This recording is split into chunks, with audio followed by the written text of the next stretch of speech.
Father, thank you for joining us today. Really appreciate it. We've known you a long time now. Yeah. And Dad's known you quite a long time as well. Yeah. Mm. And you've been associated with St. Mary's for a long time. You're now up the road at All Saints. Yes. But I remember being here for services with you. Yes. And you've led quite a few Bible study courses and things that have helped my dad and me. So we're really grateful to have you here to read these passages through with us. It's a pleasure to be here. Thank you. I just wanted to start with a few questions. The first one, because I'm still wrestling with my faith and figuring out what I believe and all that sort of stuff.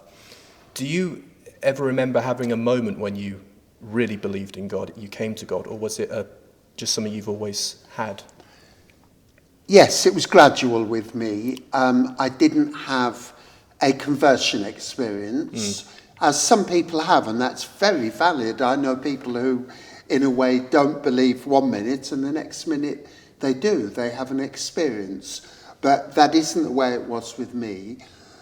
I mean, I came from the sort of family, they were not religious or churchgoers, but they sent me to Sunday school, which was the tradition. I'm talking about the 1950s. So I went to Sunday school, and therefore, like other children, naturally believed and was familiar with the Bible stories and so on. I think a turning point for me was confirmation.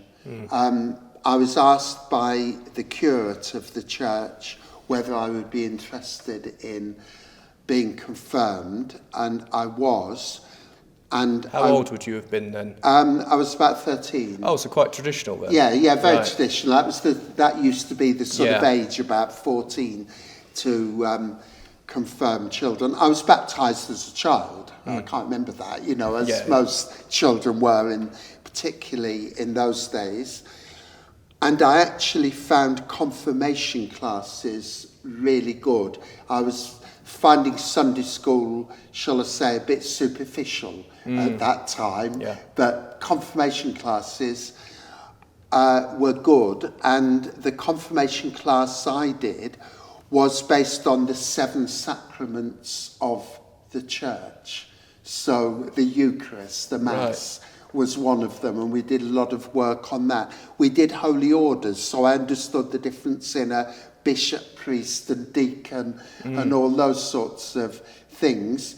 And it really made me think, the confirmation class. So that did me good. And at the confirmation service by the Bishop of Peterborough, because I come from Northampton, which is in the Diocese of Peterborough, I really felt something when the bishop laid his hands on my head. I really felt the Holy Spirit coming, and that probably marked a significant turning point when I really saw myself as a Christian, and I started to go to the Eucharist regularly. I went every Sunday. I've been nearly every Sunday since, just a few exceptions since the age of 14. And my faith is sacramental. I find the Eucharist an incredibly powerful service, because in that service you meet the Lord, first of all, in the Word, that is the Scriptures and the preaching and so on, and then in the sacrament of the altar, when you meet him in the bread and the wine, which are his body and blood. So you meet the Lord in 2 ways, in the Eucharist, in the Mass. And that has always been, if you like, the core of my faith. I'm very much a Eucharistic Christian. I suppose the next thing that happened to me was when I was at college. I was going along to the local church on a Sunday, kept up, there was a 10 o'clock Eucharist and so on there. And in the hall of residence where I was, you can imagine, students discuss politics and religion. And there were people saying, it's a lot of nonsense, Christianity. What on earth are you going to church for? And that made me crystallise my ideas, because I had to hold my own in arguments. I had to think about, wait a minute, why do I believe in Jesus? Why am I going to church? And that caused me to really sort of think about my faith. Also, there were people there that were very evangelical Christians, a different form of Christian. I've complete respect for them, don't get me wrong. Of course. But they challenged me a bit while I was going to the local Church of England to the Eucharist, and wasn't going to the sort of services they were going to. So I also had to, if you like, justify my Anglicanism, you know, my belief in the Eucharist. So really that's the sort of way my faith developed. Yeah, it's interesting you say that. I had that exact experience with being confirmed. I was only confirmed last Easter. Yes. Not this Easter, just gone, the one there. before. Oh yeah, of At course the you were. cathedral. And when Bishop Gooley Yes, came, it was amazing. It went from this huge grand event to the most intimate moment ever, and it was very, very moving. Yes. And then I've also, I would say more at school than higher education, I also was surrounded by non-believers, and it does make you think, and it challenges you, and there is something to be said for that, to wake you up, and it allows you to get a deeper series of views on your own faith, in a way to sort of defend it. Not that people are beating you down as much, but you just feel you need to have the answers to their questions. That's right. Yeah, I get the same. Virtually everybody I work with is an atheist, and you don't enter arguments with people, because that doesn't generally work anyway, I don't think. But it does focus your mind about when people say something, what your response would be. And I've always found that actually strengthens your faith. Yes, it did mine. It confirms what you're thinking and strengthens it. And just one point, just before you move on, and when you say that you love the service and the Eucharist and whatever, you told me that many, many years ago. And that actually revolutionised my experience of the roof, because I started looking at it like that. And it is a very special thing, isn't it? That you are meeting God in the Scriptures, and then almost the divine process of the Eucharist itself, you know. So I appreciate that, and thank you very much from all those years ago, because it's something that turned a service of routine into something that really felt... Refreshed it for you. Yeah, very much, Well, the Eucharist, everything is there, of course. You know, you've got confession, where you have an opportunity to say sorry, because we're all imperfect. That's and right. We do things asking for God's forgiveness. We hear the Scriptures. There's an opportunity to pray to God. We'll be coming to that later, of course, in terms of our readings. And then meeting him in the sacrifice, and then going out into the world to spread the faith. You know, That's a lovely service. Everything is in the Eucharist. When I go to a service that isn't a Eucharist, I always feel there's something slightly a bit missing. You know. No, you're right. It's nice to have, and all these different bits, including singing hymns, which I'm not personally a fan of, but there are all these opportunities to create moments for you to connect to God. Yes. And there's something for everyone. Yeah, that's right. And for me, my favourite are the readings and the sermon. Those are my favourite parts of the service. So you went from sitting, enjoying a service, to leading services. Yes. When were you ordained? Well, of course, the first stage was I became a reader, a lay minister. Okay. And the priest that was here at the time, Father Andrew, Father Andrew McIntosh, he asked me to lead Evensong here. He had to go somewhere else. And he said, I don't really want to cancel Evensong. We used to hold it in the Blessed Sacrament Chapel over there in church. He said, we don't get enough people really for me to justify asking another clergy member to come. He said, I'm sure you're capable of doing it. He said, of course, because you're not authorised, you're not supposed to preach. But he said, I know you, and I know you're a teacher. He said, if you want to say a few words, he said, nobody is going to complain, although it's sort of illegal. And I did, and a couple of people in the congregation went to him and said, look, you've got to get this person licensed. They appreciate it. So I set on the course of, I did the course in Christian Studies, which I loved, and then the reader training. And it was in 1995 I became a licensed reader in this parish, which meant I used to take evensong, which was every week in those days, plus preach at the Eucharist and do other bits and pieces. So I was a minister who used to take services from 1995. I wasn't even conceived in 1995. I've been doing it a long time. Yeah. You mentioned the course in Christian Studies. Dad's done part of that course. Yeah. And he's also done other courses that you've run. And he once said something which he's passed to me that he got from you, he said. Do you remember what that was, Dad? Ooh. Something to do with reading the Bible. We discussed this earlier. Yes, read the Bible with love in your heart. Yes. Yeah. So he's given that to me, which has been really helped me. It's helped my dad. Where did you get that from, and what does that phrase mean to you? I mean that to be honest, I can't particularly remember saying it. Now, I'm going to say that, but I can imagine I might have. It was the introduction to our course in Christian Studies. Yeah. I think what it is, what I'm saying is, don't use the Bible if you like to make a point in the wrong sort of way against other people. You know, don't use the Bible wrongly, you know, to sort of put somebody else down. Because there are people that do that, aren't there? Absolutely. They'll quote something out the Bible to say, look, you're wrong, you've got the wrong end of the stick. That isn't reading the Bible with love, is it? No. Reading the Bible with love is trying to understand in the New Testament what our Lord is telling us. That's really what I would mean by that. I agree. Yes. Oh, I've got a little...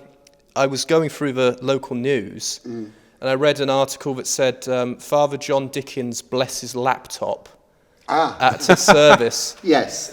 Is there any truth to that?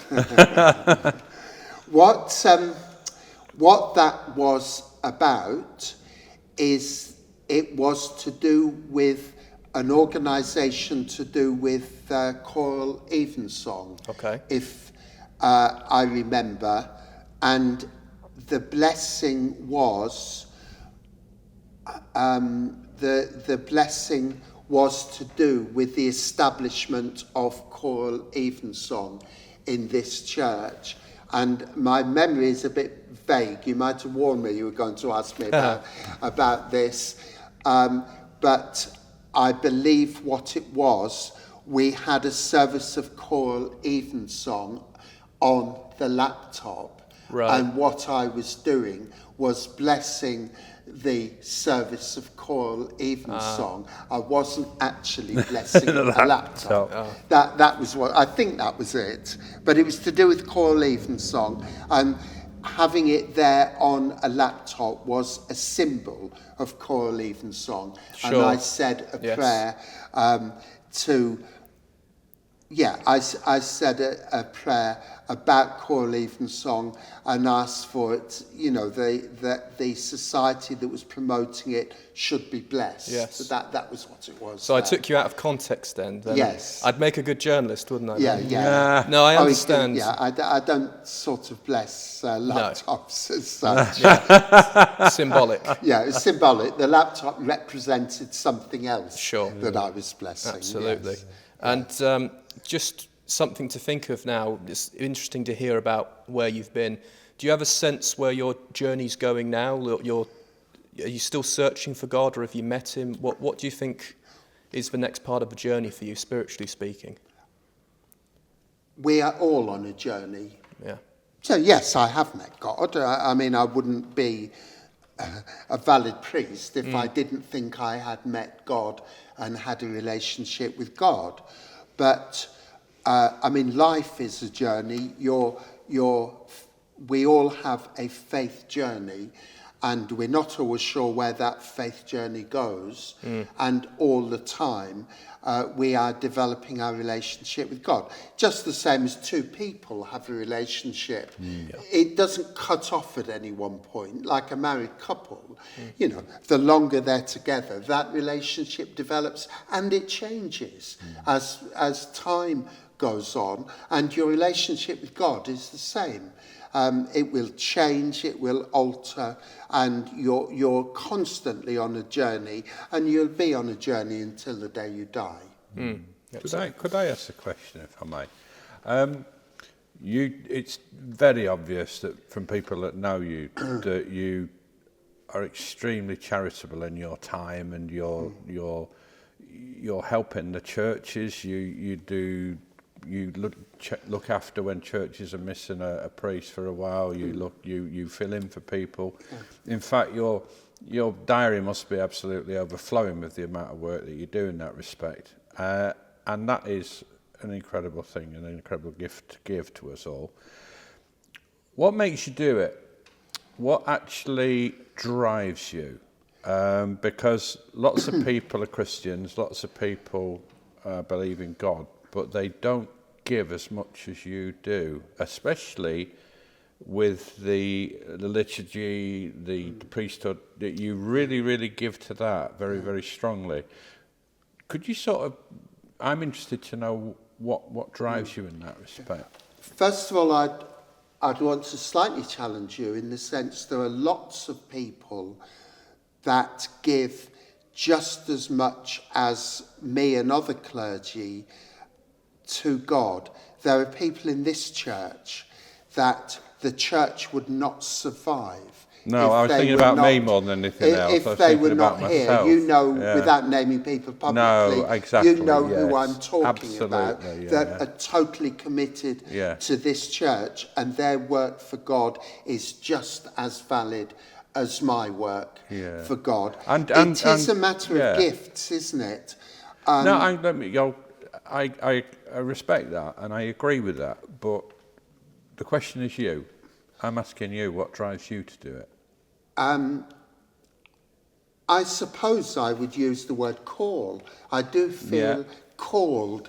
I actually felt called to be a priest a long time before I was, but because of some family circumstances, it was a bit difficult for me to make that final step. But I suppose my teaching vocation is part of that as well. Part of your DNA almost. I mean, actually teaching the faith and leading people, that sort of came naturally as a teacher. And having been a reader and leading services, it sort of came together. I have to say that I thoroughly enjoy leading that's worship and preaching. I love preparing a sermon, looking at the scripture, working out what I'm going to say, and so on. So I do actually get a lot of enjoyment out of it. That's probably the answer. It is not some terrible burden that I have to do and think, oh dear, I've got to go to this church and lead a service or anything like that. I basically do it because, well, not solely, but I do it because I enjoy it. I get satisfaction from doing it there. So that's why I've always felt that was the case. But I wait to hear you say it, because it's a wonderful thing to hear. I happen to be taking the service here tomorrow, which is quite unusual. And preaching, and I've enjoyed preparing the sermon and, looking at the different elements of the service and so on. I mean, last Sunday I had a terrific privilege in the Eucharist at All Saints. I baptised two little girls. Oh, wow. Baptism's my favourite. I'm a baptism mad person. It was just lovely to see one was a 5-year-old, one was a baby, and and to see them start their journey, because baptism was the start of the journey to the Lord, and to see families in church that normally wouldn't be in church, absolutely, and they seem to get a lot out of it, which was good as well. It's a way of bringing people into the faith. Absolutely. Thank you.